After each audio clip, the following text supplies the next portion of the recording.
¿Qué es la evangelización mundial? Es la obra que prepara el regreso de Jesús el Cristo a la tierra. En Juan capítulo 14, versículo 12 nos dice, de cierto os digo, el que en mí cree, las obras que yo hago, él las hará también, y aún mayores hará, porque yo voy al Padre. Las obras mayores que Jesús el Cristo refiere en Juan 14, 12 va más allá de sanar al enfermo, hacer milagro y hacer caridad. La obra mayor tiene que ver con la evangelización mundial, que solo se cumple con el evangelio original y el único de la Biblia y el evangelismo de la Biblia.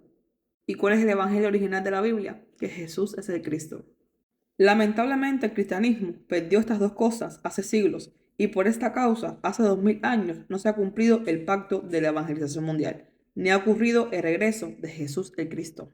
Evangelizar las naciones sin el evangelio de la Biblia y sin el evangelismo de la Biblia no es difícil, sino que es imposible. Evangelizar no es invitar gente a las iglesias, decirles que Dios los ama, contar testimonios, regalar Biblias, hacer obras sociales, repartir nuevos testamentos, dar estudios bíblicos o hacer que la gente repita una oración de fe. Evangelizar significa compartir el evangelio de Dios, pero si no conocemos el evangelio de la Biblia, ¿cómo podemos compartirlo? El evangelio de Dios siempre ha estado en la Biblia. El Espíritu Santo siempre ha estado testificando desde la Biblia que Jesús es el Cristo. Pero Satanás ha nublado los ojos de predicadores y creyentes para que no lo puedan ver, entender, creer y mucho menos predicarlo.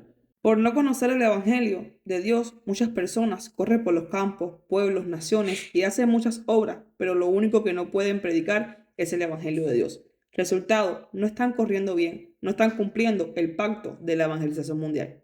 Se puede estudiar la Biblia, memorizar muchos versos bíblicos y no tener la vida de Dios, ni cumplir esta obra de la evangelización mundial. Se puede saber mucha teología y no tener la vida de Dios, ni cumplir el pacto de Dios. Saulo de Tarso era un ejemplo de esto. Tenía conocimiento bíblico, pero no tenía la vida de Dios, no conocía el pacto de Dios. El evangelio de Dios es uno, no son cuatro, y es que Jesús es el Cristo. Este evangelio debe trascender culturas, nombres, denominaciones y salvar a todo el mundo. Un pastor, un evangelista, un profeta que ignora el evangelio de Dios y no predica con la Biblia que Jesús es el Cristo, no es un verdadero pastor, ni profeta, ni evangelista, solamente es falso. En el libro de Juan, capítulo 10, versículo del 1 al 9, Jesús el Cristo dijo que Él es la puerta de las ovejas y que el que no entra por la puerta es ladrón y salteador.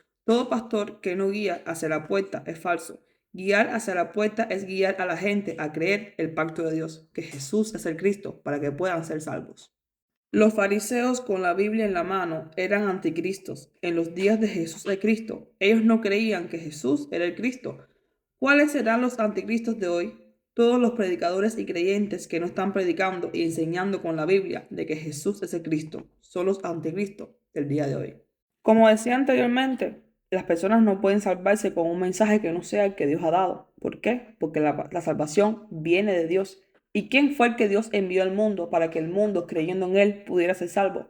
A su Hijo unigénito, que tiene como nombre Jesús y cuya obra fue la obra de el Cristo. Se puede creer en otro Jesús, y esto ocurrió también en la iglesia de Corintio. En los mismos días de los apóstoles, resultó creyendo en otro Jesús que no era el Cristo de Dios. Y lo más lindo, que no se percataron de esto. Se perdió el mensaje, por eso no fue posible que regresara Jesús el Cristo en aquel tiempo. ¿Por qué? Porque se corrompió el mensaje de Dios en la boca de las personas que tenían que dar un mensaje claro y preciso y dieron a otro Jesús que no era el Cristo de Dios como un mensaje de Dios. Dice 2 Corintios capítulo 11, versículo del 3 al 4. Pero temo que como la serpiente con su astucia engañó a Eva, vuestros sentidos sean de alguna manera extraviados de la sincera fidelidad al Cristo. Porque si viene alguno predicando a otro Jesús que el que os hemos predicado, o si recibís otro espíritu que el que habéis recibido, u otro evangelio que el que habéis aceptado, bien lo toleráis.